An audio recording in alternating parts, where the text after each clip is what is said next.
சரியில்லை சார். என் புள்ள முன்ன மாதிரி இல்லைங்க சார். எந்த தப்புமே பண்றது இல்லைங்க சார். யாரோ பண்ண தப்புக்கு அவனை பிடிச்சிட்டு வந்திருக்காங்க சார். Put up case sir. பசங்க மேலே ஆல்ரெடி 2 சந்தேக கேஸ் வேறு. இப்போ 75 பணம் வேலை செஞ்சுருக்கு போல். இன்ஸ்பெக்டர் நினச்சா ஸ்டேஷன் பெயிலே விடலாம். உங்களை முடிவெட்ட சொன்னலடா. நான் முடிவெட்ட போகும்போது தான் நான் புஷ்ணு வந்துட்டாங்க. எங்கேப்பா போனேன் சார் எவ்வளோ நேரமாக கூப்பிட்டுருக்கேன், காது கேட்கல? இந்தா இந்த ஃபைலில் சைன் பண்ணி ரிமைண்ட் பண்ணிவிடு சார் பசங்களுக்கு நாளைக்கு எக்ஸாம் இருக்குது சார். இது வரைக்கும் அவங்க தப்பு பண்ணியிருக்கலாம், ஆனால் இப்போ எந்த தப்பும் பண்ணல சார். நீங்கள் ஒரு வேளை அவங்கள ரிமைண்ட் பண்ணிட்டீங்கன்னா அவங்களால எக்ஸாம் எழுத முடியாது சார். அவங்க லைஃபே ஸ்பாயில் ஆயிரும் சார். வெறும் 75 தானே சார். நீங்கள் நினச்சிங்கன்னா அவங்களை ஸ்டேஷன் பைக்கில் ரிலீஸ் பண்ண முடியும் சார். சார் இவர் அந்த பசங்களோட டியூஷன் மாஸ்டர். ஐஏஎஸ் எக்ஸாமுக்கு ப்ரிப்பேர் பண்ணிட்டு இருக்காரு. அதான் கருத்தாக பேசுகிறீங்களா? இதுக்கு முன்னாடி 2 சந்தேக கேஸ் இருக்குது. இப்போ 75 நினச்சா குண்டாஸில் தீக்குள்ளே போட்டுருவோம் சார் 75 தானே சார். 75னா விட்டுருலாமா? இந்த பசங்களை பற்றி எனக்கு தெரியாது. சும்மா மூலையில் உட்காந்து கஞ்சா ஆச்சின்னு கை மாற்றின்னு இருக்குதுங்க. நாளைக்கு அவங்களுக்கு எக்ஸாம் இருக்குது சார். நீங்கள் நினச்சா அவங்க லைஃபே மாறிடும் சார். எஃப்ஐஆர் போட்டாச்சு, கோர்ட்டில் பார்த்துக்கோ. இந்தா கூட்டிகிட்டு போயா. சார் இது போன வருஷம் வந்த கம்ப்ளைண்ட் சார். இப்போ அரெஸ்ட் பண்ணுறீங்க அவங்க? ஆமாம், போன வருஷத்துலேருந்து தேடின்னு இருந்தோம், இப்போ தான் கிடைச்சானுங்க. சார் இவங்க நம்ம ஏரியா பசங்க சார். நம்ம ஏரியாவில் தான் இருக்காங்க. 1 இயராக தேடி இருக்கேன்னு சொல்கிறீங்க. யாருடைய பசங்க அடிச்சிருக்கானுங்க? கார்பரேஷன் கமிஷனருடைய பையன் அடிச்சிருக்கானுங்க. அடிப்பட்டது கார்பரேஷன் கமிஷன் பசங்களாக இருக்கலாம், ஆனால் அடித்தது இவங்க இல்லை சார். நீங்கள் ஆள் கிடைக்கலன்றதுக்காக அவங்க மேலே புட்டப் கேஸ் போகிறீங்க சார். சட்டையை அயன் பண்ணி தானே போட்டிருக்க, ஏன் கசங்கணும்னு நினைக்கிறேன். ஓ சார் கூட்டிகிட்டு போயா. ஓகே. சட்டத்தை பற்றி எங்கிட்டே சொல்கிறான் பெரிய மயிறு.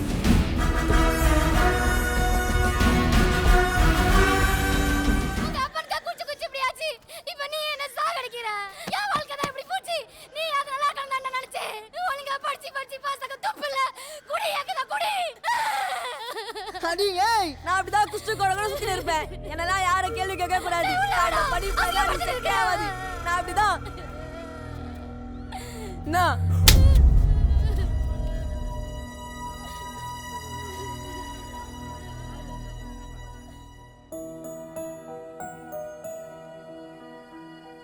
இதான் எங்கள் அம்மா. இப்போ என்ன அதுக்கு? இது நான் பிறக்கிறதுக்கு முன்னாடி எடுத்தது. நானே செம்ம காண்டில் இருக்கேன். இப்போ இப்படி இருக்காங்க.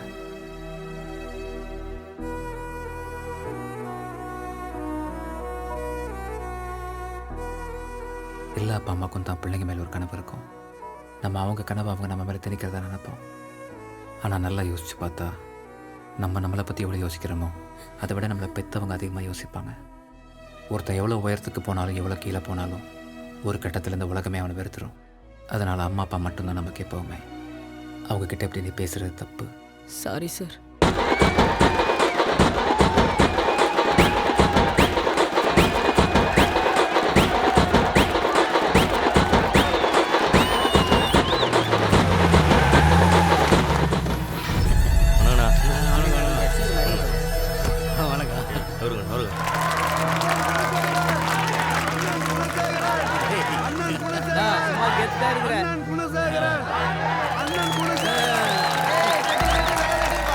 நல்லா இருக்கீங்களாப்பா?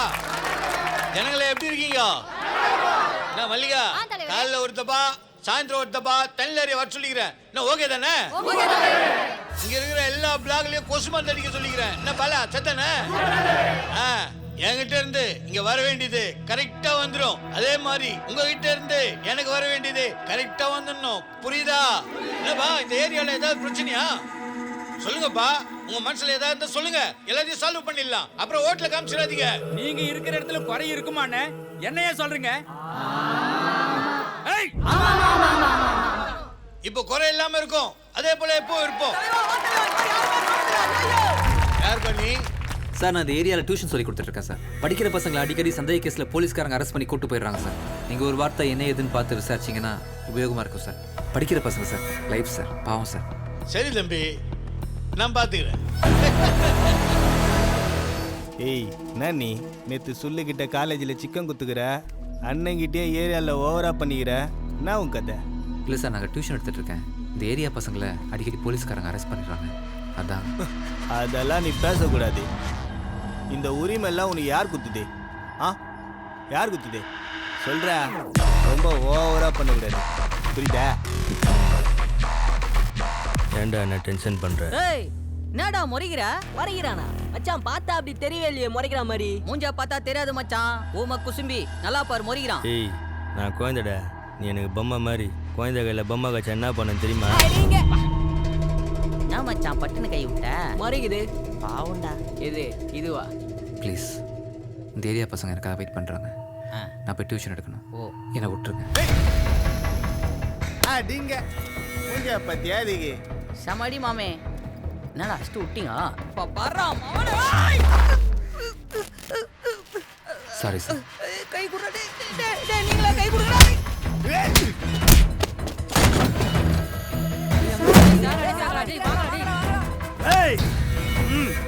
ஒருத்தர் முன்னாடி வரக்கூடாது இப்படி முழியுது பாரு உனலாம் இப்படி சொன்னா பத்தாது சொல்லு இவன் செவுல எப்படி திருப்புறான் பாரு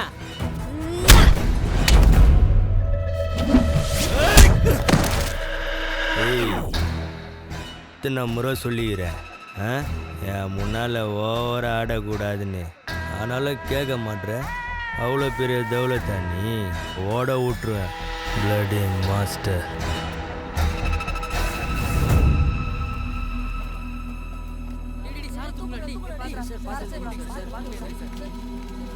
என்ன சார் உங்களுக்கு கோவமே வராதா கோவம் தான் அவங்களாம் எவ்வளோ வெயிட்னு தெரியும்ல ஏய் நீங்கள் உங்கள் நோக்கத்தை நோக்கி பொறுமையாக போகும்போது பல தடைகள் வரும் அந்த தடைகள்லாம் பொருட்படுத்தாமல் தாண்டி போய்கிட்டே இருக்கணும் அப்படி போனால் தான் உங்கள் இலக்கை அடைய முடியும் காமா ரேஸ் மாதிரி காமா ரேஸ் எத்தனை தடைகள் வந்தாலும் அதையெல்லாம் தாண்டி தாண்டி போய்கிட்டே இருக்கும் நீங்க மட்டும் கரெக்ட் ஆறீங்கன்னா அவனுக்கு செத்தானுங்கள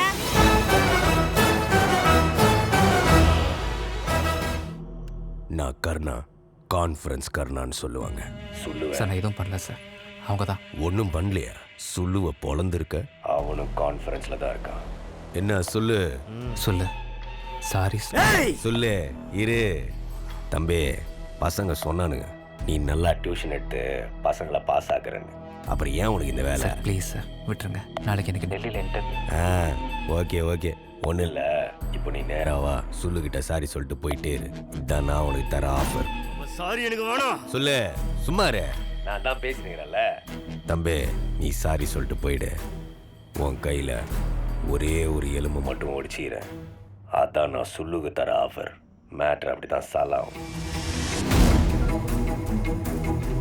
ஹலோ ஹலோ அவ கட் பண்ணிட்டான்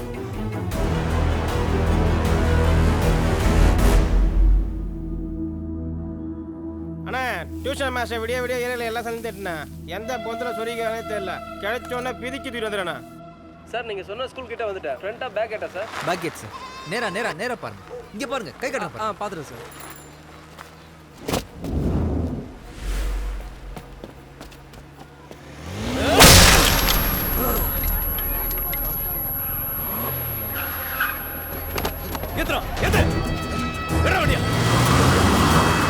வெளியூர்ல இருந்து வந்தோமா ஒழுங்கா படிச்சோமான்னு இருக்கணும். இப்ப இதெல்லாம் உனக்கு தேவையா?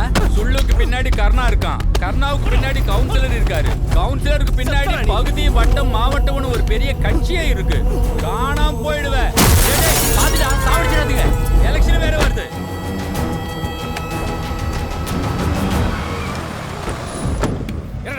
இருக்கு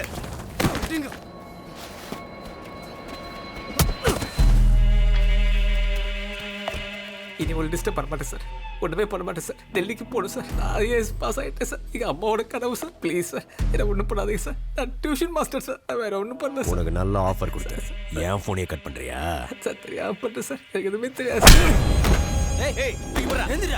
கர்ணா, அண்ணனுக்கு மேட்டர் தெரியாது. தெரியாதுன்னா போய் சொல்லு. இன்டர்வியூ இருக்கு சார், நான் டெல்லிக்கு போகணும் சார். எங்க ஏரியாவுக்கு வந்து எங்களையே அசிங்கப்படுத்துறியா? ஒன்னு அறிஞ்சு போட்டுறவா?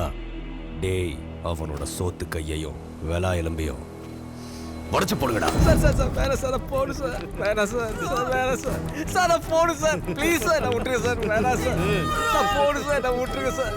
சார் நான் போகணும் சார், நான் போகணும் சார், விடுங்க சார். வேணாம் சார், நான் போகணும் சார். சார் வேணாம் சார், வேணாம் சார், விடுங்க சார், சார் வேணாம் சார், நான் போகணும் சார், சார்.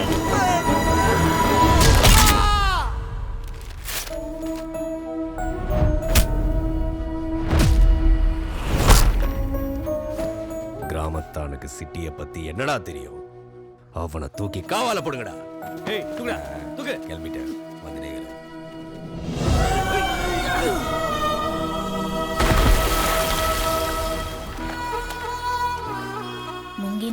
மோட்சம் கிடைக்கும் என்பது எந்த நதி? கூவாறு. சென்னை. ஆரம்பிக்கும் இடம் கேசவர கிராமம். மொத்தம் 72 கிலோமீட்டர். முடியும் இடம் வங்காள விரிகுடா. விஜயராகவா, அம்மாக்காக ஒன்று பண்ணுவியா? என்னம்மா? நீ கலெக்டர் ஆகணும். அதுக்கு என்னம்மா, அதோட சிறப்பாக செஞ்சிடலாம்.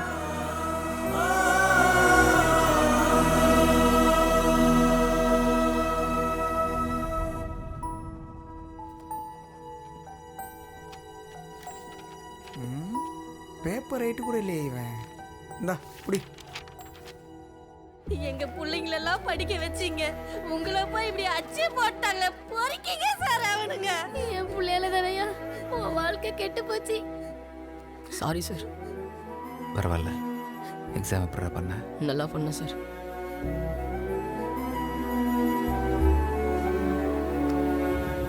பாச வச்ச தம்பி, வாழ்க்கை கெட்டு போகுது. போ போ. ஒரு கெட்டவனை தொட்டா 100 கெட்டவன் வரா. நல்லவனை தொட்டா கேட்க நாதி இல்ல. பசங்களை படிக்க வச்சுட்டு எங்களை துடிக்க வச்சுட்டு போற. போ. உன்னை தொட்டவனை காலி பண்ண எங்க உடம்புல தெம்பு இல்ல. என்ன பண்றது? இப்படித்தான் எங்க வாழ்க்கை. எங்க வாழ்க்கை இப்படியே போகட்டும். நீயாவது போயிடு. இனிமேதான் எங்களுக்கு தொல்லை. ஆனா உங்க அம்மா கிட்ட போய் நாங்க சொன்னோன்னு சொல்லு. புள்ள என்ன நீதாயா புள்ள? கொடுங்க சார். நீங்க தான் ஃபோன் பண்ணீங்களா? என்னடா யார் இது புதுசா? அண்ணா, நம்ம ஏரியா டியூஷன் மாஸ்டர். தம்பி, நான் பெத்த பெருமாள், மாவட்டம். Hello sir. கை கொடுக்குற பழக்கம் இல்லை நம்மளது. எப்பவும் வணக்கம். வணக்கம். எந்த ஏரியாப்பா? இது வரைக்கும் நான் இங்க பார்த்ததே இல்லையே. இது ஆப்பனன் பார்ட்டிப்பா. நீ புதுசா இருக்கல்ல, அதான் யாருக்கும் ஒன்று தெரியல. இப்போதானே களத்தில் இறங்க போறீங்க, தெரிஞ்சுப்பாங்க. இங்கே எங்கம்மா? எஸ்எஸ் தோட்டம், ஜி பிளாக். எந்த ஊர்? கம்பம் பக்கத்தில். இங்கே ரூம் எடுத்து தங்கியிருக்கேன். ஓ, வெளியூரா? அப்புறம் இங்கே எங்க? சரி, ஜனநாயக நாடு. யார் வேணாலும் எங்கே வேணாலும் நிற்கலாம். நில்லுங்க நில்லுங்க, ஆனால் பார்த்து நில்லுங்க. ஆல் தி பெஸ்ட் பா. உங்களுக்கும் ஆல் தி பெஸ்ட். களத்தில் சந்திக்கலாம் தம்பி. சந்திப்போம்.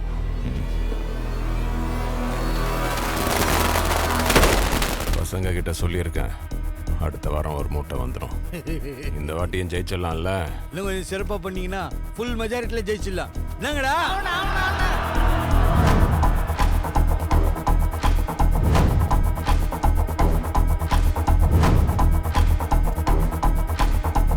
அவன் தூசி ஈஸியாக ஜெயிச்சிடலாம். ஆஹா, கண்ணாடி தூள் கூட தூசி தான் குணசேகரா. ஆனா கண்ணில் பட்டா ரத்தமா மாறிடும். நம்ம பார்க்காத ரத்தமா? அண்ணன் ரத்தத்திலேயே நீச்சல் அடிப்பாரு. நம்மள யாராவது அடக்குனா அதை சமாளிக்க 2 வழிதான் இருக்கு. ஒன்று அதுக்கு பயந்து ரொம்ப தூரம் ஓடிடணும், இல்லைன்னா அதே இடத்துல நம்ம அதை விட பவரா மாறணும். இதுல நீ எந்த பக்கம் இருக்க போறேன்னு நீ தான் முடிவு பண்ணணும். முதல் சுற்று வாக்கு எண்ணிக்கை. தமிழ்நாடு முன்னேற்ற கட்சி வேட்பாளர் குணசேகரன் 7201, மக்கள் புரட்சி கட்சி வேட்பாளர் எம் மின்னல்குமார் 6631, சுயேட்சை வேட்பாளர் விஜயராகவன் 2557. எங்க அண்ணன் மின்னல்குமார் ஓட்டெல்லாம் முடிக்கிட்டீங்களா? என்னமாச்சு சொல்லுமா? சொறிவிடுவேன் போயா. இரண்டாம் சுற்று வாக்கு எண்ணிக்கை. குணசேகர் 10341, மின்னல்குமார் 11060, விஜயராகவன் 7241.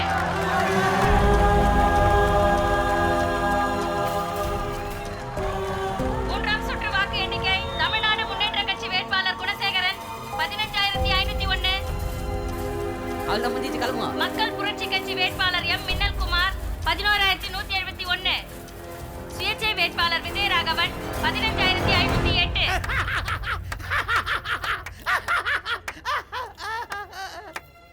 அண்ணே, நம்ம 7 ஓட்ல ஜெயிக்கல, 7 ஓட்ல தோத்துட்டோம்.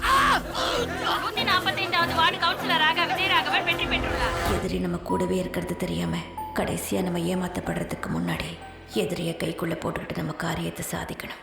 ஆனா அதுக்கு முக்கியம் உன் எதிரி யாருன்னு உனக்கு தெரியணும். எந்த வார்டுலையும் எனக்கும் நம்ம கட்சிக்கும் தெரியாம எதுவும் சாங்ஷன் ஆகக்கூடாது. நல்லா இருக்கீங்களாம்மா? நல்லா அண்ணா, அந்த 145 வார்டு கவுன்சிலர் கால் பண்ணிட்டே இருக்கான். என்னண்ணா இது? அந்த சுயேட்சை எதுக்கு உங்களுக்கு கால் பண்றான்? அண்ணா சார், நான் விஜயராகவன், 145 வார்டு கவுன்சிலர். சுயேட்சையை ஜெயிச்சாலும் உங்கள் சப்போர்ட் இல்லாமல் எதுவும் நடக்காது சார். உங்கள் ஆசீர்வாதத்துக்காக தான் நான் கால் பண்ணுறேன். அரசியல் என்ன மாதிரி ஆட்களுக்கு நீங்கள் ஒரு பெரிய ஹீரோ சார். உங்கள் சப்போர்ட் எப்போவும் வேணும் சார். நீங்கள் தான் என்னோடய இன்ஸ்பிரேஷன். எப்போவும் உங்கள் கூட டச்சில் இருக்கணும்னு ஆசைப்பட்றேன் சார். நீங்கள் தான் சார் என்னை கைட் பண்ணணும்.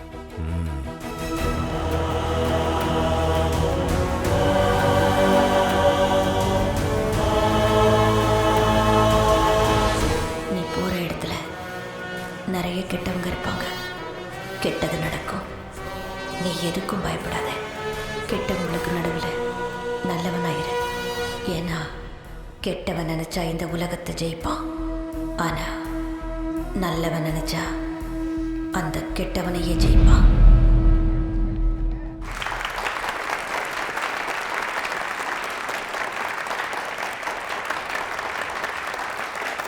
ஐ am happy to see you all. முதல் தடவை வந்த கவுன்சிலர்லாம் யார்? உங்கள் பேர்? விஜயராகவன், 145வது வார்டு சார். முதல் தடவை வந்துருக்கிறீங்க. ஏதாவது தொலைநோக்கு பார்வை இருக்குதா? கவுன்சிலர்ஸ்க்கு ஒதுக்கப்படுற நிதியிலேருந்து நம்ம எல்லாரும் நம்ம வார்டுக்கு எவ்வளோ செலவு பண்ணுறோன்ற கணக்கு மக்களுக்கு தெரியணும் சார். புரியலையே. எப்படி பேங்க்கில் நம்ம பர்சனல் அக்கௌண்ட்டில் நம்ம எவ்வளோ பணம் போட்டாலும் பணம் எடுத்தாலும் டைரெக்டாக நம்ம ஃபோனுக்கு மெசேஜாக வருதோ, அதே மாதிரி ஒவ்வொரு ஏரியாலையும் ஒவ்வொரு குடும்ப தலைவர் தலைவிக்கும் அந்த ஏரியாவுக்கு எவ்வளோ சேங்ஷன் ஆகுது, எவ்வளோ அமௌண்ட் செலவாகுதுன்னு டைரெக்டாக மெசேஜாக போகணும் சார். பேங்க்லேருந்து டைரெக்டாக மெசேஜ் போகிற மாதிரி நான் எல்லா மக்களையும் கனெக்ட் பண்ண போகிறேன் சார். என்ன வருது என்ன போகுதுன்ற விஷயம் மக்கள் எல்லாருக்கும் தெரியணும்.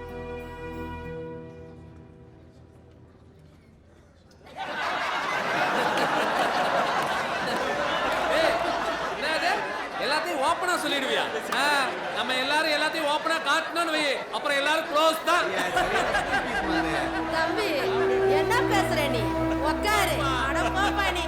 உட்காருங்க உட்காருங்க, அமைதியா உட்காருங்க. என்ன நீங்க காமெடி பண்றீங்க? கவர்மெண்ட் பணத்தை சாங்ஷன் பண்ணுது, அது எவ்வளவு செலவாகுது, என்ன கணக்குன்னு மக்களுக்கு எப்படி சொல்வீங்க? அதெல்லாம் பெரிய ப்ராசஸ். இதை மட்டும் நீங்கள் பண்ணிட்டீங்கன்னா நீங்கள் மிகப்பெரிய சாதனை ஆரம்பிங்க சார். நம்ம மக்கள் மனசில் என்னைக்குமே உங்களுக்கு ஒரு இடம் இருக்கும் சார். இந்த ஐஸ் வைக்கிற வேலையெல்லாம் வேற யார்கிட்டயாவது வச்சுக்கோங்க. நீங்க சொல்ற விஷயம்லாம் நடக்கணும்னா அதுக்கு மேயரோட அப்ரூவல், கார்பரேஷன் கமிஷனரோட அப்ரூவல், ஜோனல் சேர்மனோட அப்ரூவல். அப்பப்பா, சொல்றதுக்கே எவ்வளோ டயர்டா இருக்கு பாருங்க சார். இவர் பேர் குபேரன். 144, 145, 146 இந்த 3 வார்டுக்கு சேர்த்து ரோடு லைட்டு கான்ட்ராக்டர் சார். இவர் பேர் தனிகாச்சலம். குப்பை மற்ற மேட்டர்லாம் பார்த்துக்கிறாரு. இவர் பேர் புருஷோத்தம, தண்ணி தெய்வம். இவங்கெல்லாம் உங்களுக்கு right hand, back hand, left ஹேண்டுன்னு கரெக்டாக இருப்பாங்க சார். சாருக்கு நான் சொல்கிறது புரியும்னு நினைக்கிறேன். நோகாமையே நொங்கெடுக்கலாம். மிஸ்டர் குபேரன், 145வது வார்டில் மொத்தம் 5 தெரு இருக்குது. 600 மீட்டருக்கு ரோட் போடணும். எந்த மலையிலையும் கரையாத மாதிரி அடுத்த 10 வருஷத்துக்கு ஸ்ட்ராங்காக இருக்கணும். இங்கே ஆக்சுவலாக லைட் கம்பம் மொத்தம் 42 இருக்கணும். ஆனால் இருக்கிறது 27 தான். அதுலேயும் 9 பல்பு எரியல. இனிமேல் காலை 6 மணிலேருந்து 7 மணிக்குள்ளே குப்பையெல்லாம் அள்ளிடணும். ஸ்கூல் பசங்க மற்றவங்களாம் வேலைக்கு கிளம்புறதுக்கு முன்னாடி இந்த வேலையெல்லாம் முடிச்சிடணும். காற்றடிச்சதுன்னா பறக்கிறது மரத்தில் உள்ள இலையாக மட்டும் தான் இருக்கணும். ரோட்டில் உள்ள குப்பையாக இருக்கக்கூடாது சார். அப்போ புயல் அடிச்சா? புயலே அடித்தாலும் அங்கே பறக்கிறதுக்கு குப்பை இருக்கக்கூடாது. மிஸ்டர் புருஷோத்தமன், வாரத்துக்கு 4 தண்ணி லாரி வரணும். ஆனால் 2 தான் அனுப்புறீங்க. இதுக்கு முன்னாடி எப்படின்னு எனக்கு தெரியல. ஆனால் இனிமேல் கரெக்டாக வாரத்துக்கு 4 லாரி தண்ணி வந்துடணும். நான் இப்போ சொன்ன எல்லாத்துக்கும் பட்ஜெட் எவ்வளோன்னு பொறுமையாக ஒர்க் பண்ணிட்டு கொடுங்க. அதுக்கு எதுக்கு சார் ஒர்க் அவுட் பண்ணணும்? எல்லாம் வாய் கணக்கு தான் சார்.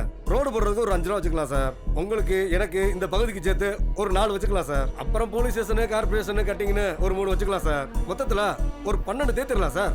அப்புறமா பல்பு 42 ரூபா சார். 80 ரூபான்னு பண்ணிக்கலாம். அதே மீறி வாரம் 4 பல்பு பீஸா போச்சுன்னு மாற்றிக்கலாம் சார். அப்புறமா அப்படி இப்படின்னு கணக்கு பண்ணால் ஒரு 2 வருஷம் மேடம் பண்ணலாம் சார். ஒரு 4 லட்ச ரூபா வரும் சார். ஒரு லோடு 1500 கான்ட்ராக்ட் ஆளுங்கெல்லாம் பிடிச்சோன்னா 2500 முடிச்சிடலாம். இந்த செட்டப்லாம் சேர்ந்து ஒரு 12 லட்சம் வரும். நம்ம 15க்கு முடிச்சுக்கலாம் சார். சார், குப்பைலாம் நம்ம டிசைட் பண்ணுறது தான் சார். இருக்கிற குப்பையை இல்லாத மாரி காட்டலாம், இல்லாத குப்பையை இருக்கிற மாதிரி காட்டலாம். எல்லாமே நம்ம செட்டப் தான். இவங்கள மாதிரி நம்ம டிபார்ட்மெண்ட் இல்லை சார். ஈஸியாக இதான் பட்ஜெட்டுன்னு சொல்லுங்க சார். தனியாக 30% கொடுத்துறேன் சார். அப்போ மிஸ்டர் குபேரன், ரோடுக்கு மட்டும் 5, லைட்டுக்கு ஒரு 2. மிஸ்டர் புருஷோத்தமன், உங்களுக்கு ஒரு லோடுக்கு 1500 தான்.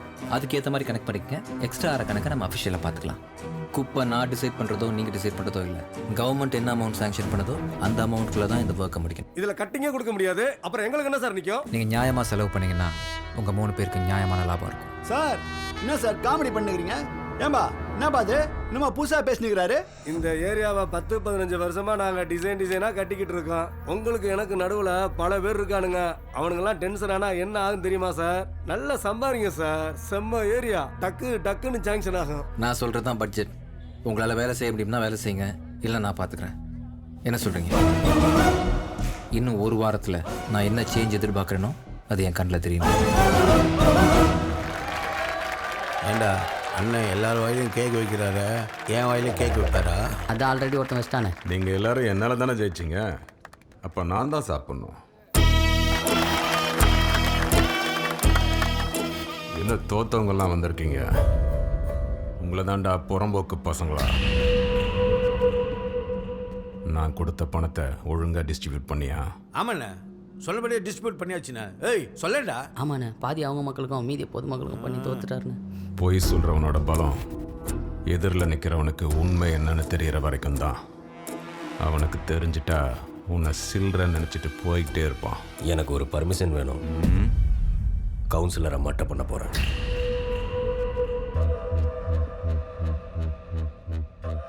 நியூஸ் கொடுக்குற இடத்துல நீ இல்லை, நான் சொல்கிற வேலையை மட்டும்தான் செய்யணும். ஒன்று பண்ண 72 தொகுதியில் தோற்றுருக்கோம், அதில் 9 சுயேட்சைங்க. அந்த பையன்கிட்ட பேசி நம்ம கட்சியில் வந்து சேர சொல்லு. நானும் ட்ரை பண்ணுகிறேன், தோத்ததுனால என்ன அவாய்ட் பண்றீங்களா? எதுக்கு நான் அப்படி பண்ணுகிறேன்? நான் அவனை பாத்தீங்களா, கான்ட்ராக்டர் கிட்ட அது இதுன்னு சொல்லி மெட்டி வச்சுக்கிறான். நான் உங்களை பார்க்கணும்னு சொன்னா விட மாட்டேங்கிறானுங்கண்ணே. இந்த நேரத்தில் ஒரு பொண்டாட்டி வந்தாலும் உள்ள விட மாட்டாரு. நான் அவனை அப்பயே அச்சு போட்டு தப்பிட்டேன். நான் ஒன்று முழுசா போடாமல் விட்டேன்.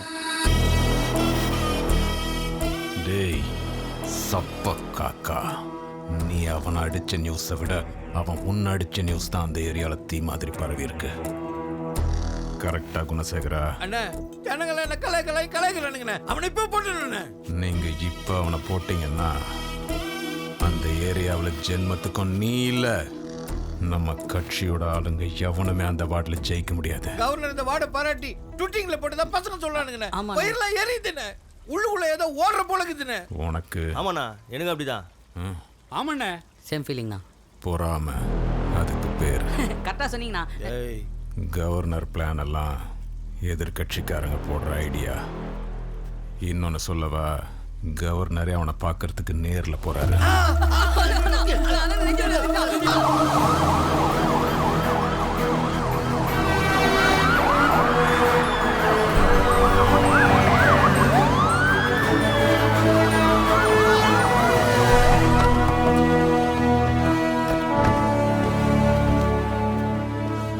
கங்க்ராட்ஸ் விஜயராகவன், உங்க வார்டு தமிழ்நாட்டிலேயே வேகமாக வளர்ற வார்டில் நம்பர் 1 செலக்ட் ஆயிருக்கு.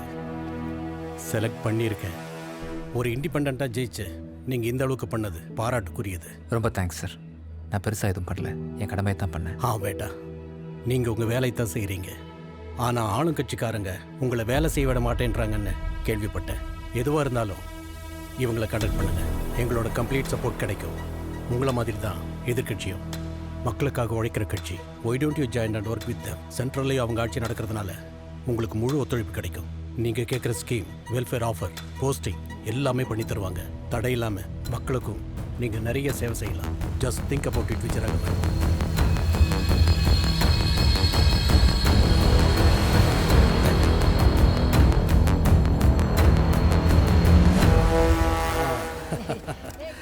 தேங்க்யூ.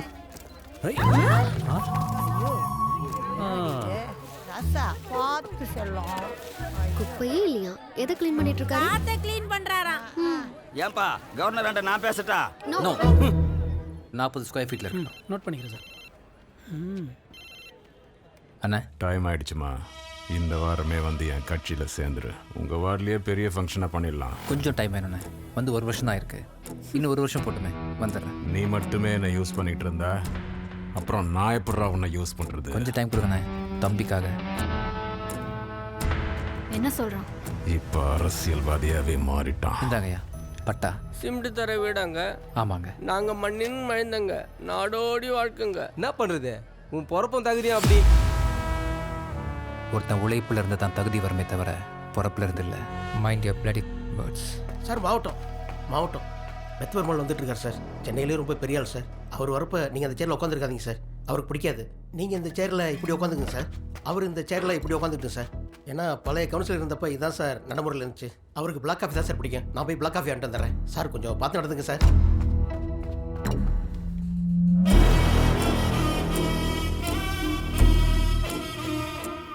வணக்கம் தம்பி.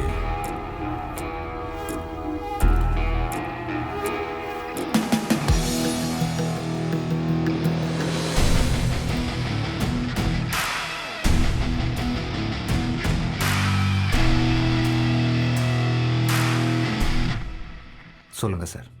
சுற்று வட்டாரத்தை பார்த்தாலே தெரியுது நீ எப்படி பர்ஃபார்மன்ஸ் பண்ணுறேன்னு. உன்னை யாருக்கும் பிடிக்கல, ஆனால் எனக்கு பிடிச்சிருக்கு. அதனால் நானே வந்திருக்கேன். எங்கள் கட்சி ரொம்ப பெரிய கட்சி, பெரிய நெட்வொர்க், சென்டர் வரைக்கும் பவர் இருக்குது. உலகம் ஃபுல்லாக ஆளுங்க இருக்காங்க. உனக்கு என்ன பண்ணணும்னு தோணுதோ பண்ணு. என்ன பண்ணணும் சார்? இப்போ நீ என்ன பண்ணிட்டு இருக்கியோ அதை ஏன் கூட வந்து பண்ணு. ஏரியாவில் உனக்குன்னு ஒரு பெரிய பொறுப்பு கொடுத்துட்றேன். இல்லை சார், இதே மாதிரி தான் எதிர்கட்சியிலையும் கேட்டாங்க. நான் தனியாக இருக்கும்போதே நினச்சதை சரியாக பண்ண முடியல. நான் உங்கள் கட்சியிலையோ இல்லை எதிர்கட்சியிலையோ சேர்ந்தேன்னா தராசில் உட்காந்துருக்கிற மாதிரி. தராசில் உட்காந்து பார்த்தா தான் தெரியும் தம்பி எது வெயிட்டுன்னு. தராசில் உட்காரது நம்ம வேலை இல்லை. தராசோட ஊசி நுண்ணிலிருந்து மக்களை பார்க்கணும். ஊசி குத்துனா வலிக்க தான் செய்யும். அதை பார்த்தா பேலன்ஸ் பண்ண முடியாது. ஏதாவது ஒரு பக்கத்தில் நின்று தான் ஆகணும் தம்பி. சென்டரில் நிற்கணும்னு இறங்குனீங்கன்னா 2 பக்கமும் நசுக்கிடுவாங்க. உங்கள் கட்சிக்கு எனக்கு வரணும்னா கண்டிப்பாக வருவேன். இன்னும் கொஞ்சம் டைம் கொடுங்கண்ணே. நீங்கள் வந்து கேட்டதுக்கு ரொம்ப நன்றி. சும்மா பிரச்சனை பண்ணுறவனை போட்டு அடிக்கிறதெல்லாம் பிளட்டி ரோட்டில் இருக்கிறவன் பண்ணுற அரசியல். I don't like it, but unfortunately I do that. இது வரைக்கும் நான் எங்கே போய் என்ன கேட்டாலும் அது உடனேயோ இல்லை கொஞ்சம் நிதானமாகவோ நடந்துடும். ஆனால் நீ 2 கட்டத்தையும் தாண்டிட்ட. ஒன் டைம் முடிய போகுது. சார், ஒரு சின்ன ஹெல்ப் சார். மறுபடியும் என்னடா ஹெல்ப்பு? கார்ப்பரேஷன் ஆஃபீஸில் ஒரு மாதமாக ரொம்ப ஸ்ட்ரகிள் பண்ணிகிட்ருக்கேன். உங்கள் பவரை கொஞ்சம் யூஸ் பண்ணி வாரத்துக்கு 5 லாரி தண்ணி வாங்கி கொடுத்தீங்கன்னா கொஞ்சம் நல்லா இருக்கும்ண்ணே. சொல்கிறேன் தம்பி. தலைவர் வந்துட்டார். அண்ணா என்னண்ணாச்சு? இதுக்கப்புறம் நீ இந்த ஏரியாவில் ஜெயிக்கவே முடியாது. என்ன சொல்ற? எத்தனை வருஷமா நீ இங்கே இருக்க? பிறந்ததுலேருந்து. டேய் தம்பி. என்ன சார்? இவர் யாரு? பழைய கவுன்சிலரு. உங்ககிட்ட ஒரு நம்பர் இருக்கா? போன எலெக்ஷன்ல பார்த்தது, அதுக்கப்புறம் இப்பதான் பாக்குறேன். புது கவுன்சிலர் நம்பரு புரிஞ்சுதா? என்ன தம்பி, எங்கே போகிறீங்க? கிரவுண்டுக்கு ஜிம் எக்யூப்மெண்ட் வந்திருக்கு, செக் பண்ண போகிறேண்ணே. வாங்க, அண்ணன் கார்லேயே ட்ராப் பண்ணிடுறேன். வேணாண்ணே. ஏன்பா? இல்லை, இப்படியே நடந்து போனோம்னா மக்களை பார்க்கலாண்ணே.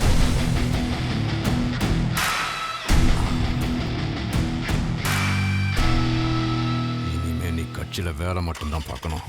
வேலை மட்டும் பாருனா என்னண்ணா? கட்சியில வேலை பாருன்னா தொண்டனாயிருன்னு அர்த்தம். அன்பென்று கொட்டு முரசே, மக்கள் அத்தனை பேரும் நிகராம். இன்பங்கள் யாவும் பெருகும் இங்கு யாவரும் ஒன்றெனக் கொண்டால் திடம் கொண்டவர் மெலிந்தோரை இங்கு தின்று பிழைத்திடலாமோ? 30 வருஷத்துக்கு முன்னாடி உங்கள் கட்சி ஆரம்பிக்கும் போது இதுதான் உங்கள் நோக்கம்னு சொன்னீங்க. இப்போ மாறிடுச்சா? ஏழையையும் வறுமையையும் பிரிச்சாச்சா? எல்லா மாணவர்களுக்கும் ஒரே கல்வி கொடுத்தாச்சா? எஸ்எஸ் தோட்டம், என்னோட வார்டு, எவ்வளோ அழகான மக்கள். தாங்கிட்ட ஒன்று இல்லைனாலும் உதவி செய்யணுன்ற எண்ணம். ஆனால் 70% இளைஞர்களுக்கு அங்கே வேலை வாய்ப்பு இல்லை. படித்து மேலே வரணும்னு நினைக்கிற மாணவர்கள் வறுமை காரணமாக படிக்கவே முடியல. தேவையான சாப்பாடும் கிடைக்கல, தண்ணியும் இல்லை. இதெல்லாம் எனக்கு முன்னாடி இருந்தவங்க மாற்றலை. ஏன் முடியலையா? இல்லை இவங்கெல்லாம் வளர்ந்துட்டாங்கன்னா யோசிக்க ஆரம்பிச்சிருவாங்கண்ணா. உங்கள் யாருக்கும் ஓட்டு வராதுன்னு எலெக்ஷன் அப்போ நீங்கள் கொடுக்குற 5000க்கும் 10,000க்கும் கையேந்த வைக்கிறதுக்காகவே இவங்க எல்லாரையும் நீங்கள் ஏழையாகவே வச்சுருக்கீங்க. என் வார்டில் இதுக்கு முன்னாடி 4348 இளைஞர்கள் வேலை வாய்ப்பு இல்லாமல் இருந்தாங்க. நான் கவுன்சிலரான ஒரே வருஷத்தில் வெறும் 185 பேர் மட்டும்தான் வேலை இல்லாமல் இருக்காங்க. அந்த எண்ணிக்கையும் கூடிய சீக்கிரம் குறைஞ்சிரும். இதுக்கு முன்னாடி வெறும் 15% ஸ்டூடெண்ட்ஸ் தான் 12th முடித்தாங்க. ஆனால் இப்போ ஸ்கூலுக்கு போய் படிக்காத ஸ்டூடெண்ட்ஸே கிடையாது, ஃபெயில் ஆகிற ஸ்டூடெண்ட்ஸும் கிடையாது. என் ஏரியாவில் உள்ள 9021 குடும்பத்திலையும் இந்த ஒரு வருஷம் ஆண்டு வருமானம் 20% உயர்ந்திருக்கு. ஒரு வார்டுலேயோ டிஸ்ட்ரிக்ட்லேயோ ஸ்டேட்லேயோ இல்லை கண்ட்ரிலேயோ எவனாவது ஒருத்தன் வறுமையில் இருந்தாலும் நம்ம இன்னும் வளரவே இல்லைன்னு. என்னமோ மாத்தணும் பெருசா பேசிட்டு இருக்க. நாங்களும் மக்களுக்காக தான் பணி செஞ்சுட்டு இருக்கோம், சும்மா பீத்திக்காத. சர்வே எண் 730 நார்த் ஈஸ்ட் கன்னியம்மன் கோயில் ஸ்ட்ரீட்ல இருந்து நாவலர் தெரு வரைக்கும் அதை ஒட்டி ஓடுற வாய்க்கால் 1 வருஷமா சுத்தம் பண்ணாம இருக்கு. ஆனா அதை சுத்தம் பண்றதுக்காக 6 தடவை பணம் சாங்ஷன் ஆயிருக்கு. அதை யாரோ ஒருத்தன் பண்ணிருப்பாயா? அதுக்காக ஒட்டுமொத்த எல்லாத்தையும் குத்த சொல்லுவியா? அடி தாங்க மாட்டா. ஆமா சொல்லிட்டேன். அந்த வாய்க்கால் இருக்கிறது 53வது வார்டு. அதுக்கு கவுன்சிலர் மிஸ்டர் பரந்தாமன், அது நீங்க. உன் வளர்ச்சி எப்படி இருக்குன்னு பொதுமக்களை கேளு, என் அடி எப்படி இருக்கணும் ஆட்களை கேளு. ஜெயிக்கிறதுக்கு முன்னாடி வாடகை வீட்டில் இருந்த ஒருத்தன் கவுன்சிலர் ஆனதுக்கு அப்புறமா 10 வீடு, 2 கெஸ்ட் ஹவுஸ், 2 BMW, ஒரு ஃபார்ச்சுனர், 10 இனோவா கார், டெய்லி 30 பேருக்கு சோறு பேட்டான்னு எப்படி சம்பாதிக்க முடியுது? சம்பளமே இல்லாத ஒரு கவுன்சிலர் சீட்டை ஒரு கட்சி 1 கோடி கேட்டு வாங்குது. 1 லட்சம் ரூபாய் சம்பளம் வாங்குற எம்எல்ஏ சீட்டுக்கு 15 கோடி, எம்பிக்கு 25 கோடி, மொத்தம் எத்தனை 1000 கோடி? இவனுக்கு எல்லாம் ஜெயிச்சுட்டு வந்து இன்னத்த புடுங்குவாங்க நான் தெரியுமே. சாரி ஆனரபிள் மேயர், நீங்கள் கூட இந்த சீட்டுக்கு எத்தனை கோடி கொடுத்தீங்கன்னு தெரியும். என்ன நீ விட்டா பேசி My time. And you have no rights to stop me. ஒவ்வொரு தடவையும் மக்கள் ஒருத்தனை ஜெயிக்க வச்சுட்டு அவங்க தோத்துட்டு இருக்காங்க. எல்லாரும் பாவம் பண்ணியிருக்கோம் ஹானரபிள் மேயர். துரோகம், பச்சை துரோகம். அதை மாற்றணும். எவ்வளோ பணம் சாங்ஷன் ஆகுது? அதெல்லாம் அப்படியே மக்களுக்கு போகுதா? இந்த உலகத்திலேயே சிறந்த பணி அரசியல் பணிதான். மக்களை காப்பாற்ற தெய்வங்கள் அவதாரம் எடுத்து வருதோ இல்லையோ, நாம நினைச்சா மாற்றலாம், எல்லாத்தையும் மாற்றலாம். என்னோட வார்டு மாதிரி ஒரு நாள் சென்னையே மாற்றலாம். அப்புறம் நாடே மாறும். மாற்றணும். Thanks for allowing my words, Honorable Mayor. Please accept my request on my words development. Thank you.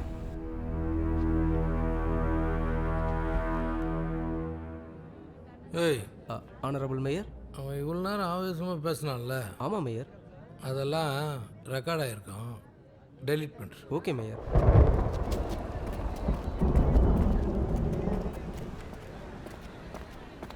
நீங்கள் கொடுத்த டெண்டரை கரெக்ட் பண்ணி மெயில் பண்ணியிருந்தேன். செக் பண்ணிங்களா? சார் அதை கரெக்ட் பண்ணி தான் சார் எடுத்து வந்திருக்கோம். பரவாயில்லையே, சீக்கிரம் முடிச்சிட்டிங்க. என்ன இது? இருங்க சொல்லுவாங்க சார். வந்துட்டோம் சார். கொடுக்குறேன் சார். பெத்த பெருமாள் மாவட்டம். தம்பி, நம்ம கூட வந்து சேர்ந்துருங்கன்னு சொன்னேன், கேட்கல. எனக்கு உன்னை பிடிச்சிருக்கு தம்பி. ஆனால் அந்த கவுன்சிலராக தான் பிடிக்கல. நீ என்ன பண்ண, உன் முன்னாடி இருக்கிற அந்த ரெசிக்னேஷன் லெட்டரில் ஒரு சைனை போடு.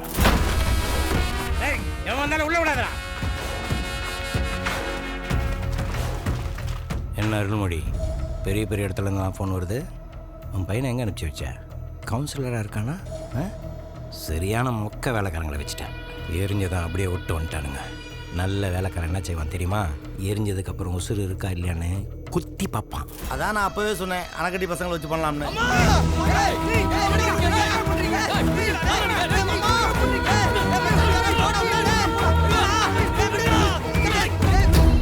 ஃபோன் அடிக்குது பார், எடு. ஹலோ. டேய் மாப்ள, சுகுமாரும் கூட்டாளிகளும் அம்மாவை பிடிச்சி வச்சிருக்காங்கடா. என்ன நடக்குதுன்னே தெரியலடா. சைனை போடுப்பா. இந்த மட்டை பண்ணுற அரசியல் இருந்தெல்லாம் நான் வெளியில் வந்து ரொம்ப நாள் ஆச்சு. தத்துவ ரீதியாக போயிட்டுருக்கேன். என் கையை அழுக்காக்கிடாத. இப்போ என்ன பண்ணுறேன்னா, நீ ரிசைன் பண்ணதை வீடியோ எடுத்து ஜோனல் மேயரு, சேர்மேனு எல்லாருக்கும் அனுப்பிடு.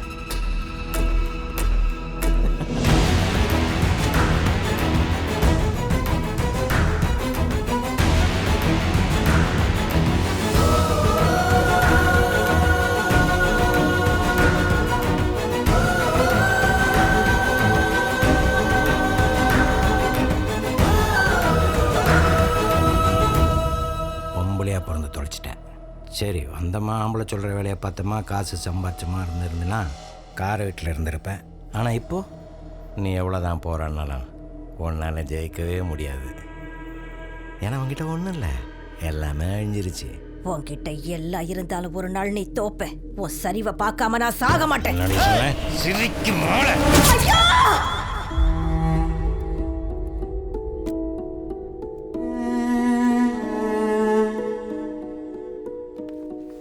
சைனை போடுங்க சார்.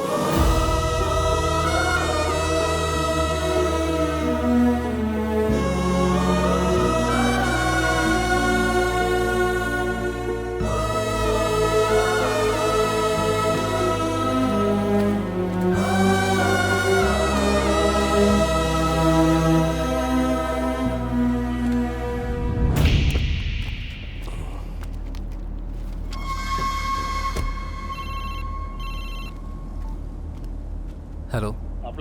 அம்மா எப்படி இருக்காங்க? ஒன்றும் இல்லை மாப்பிள்ள, வந்தாங்க மிரட்டினாங்க. நீ ரிசைன் பண்ணிட்டேன்னு சொல்லிட்டு கிளம்பிட்டாங்க மாப்பிள்ள. சரி, அம்மாட்ட ஃபோன் கொடு. கொஞ்ச நேரம் சென்று பேசுறியா? சரிடா, நான் இப்போ கிளம்புறேன். காலைல வந்துடுவேன். சரி மாப்பிள்ள. அம்மாட்ட சொல்லிடு. மச்சான், அம்மா கையை உடைச்சிட்டாங்கடா.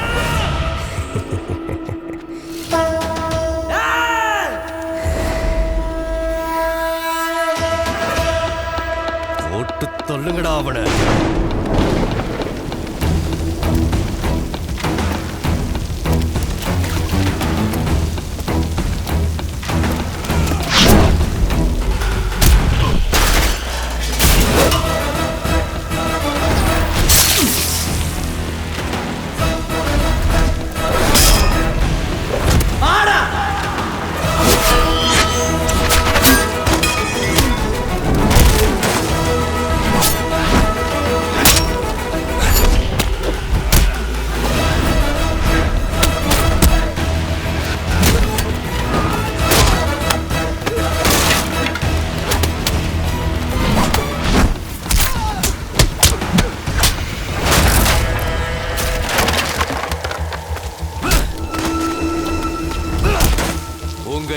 கவுன்சிலர் ரிசைன் பண்ணிட்டா.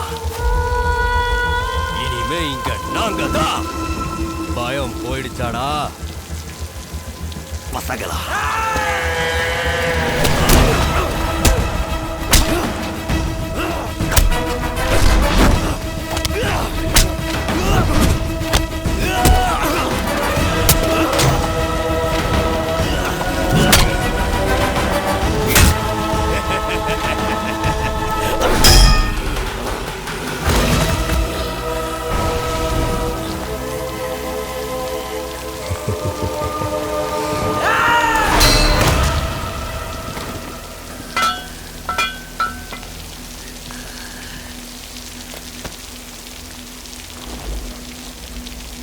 நம்ம ஏரியா மக்களை இப்படி கைவிட்டியப்பா.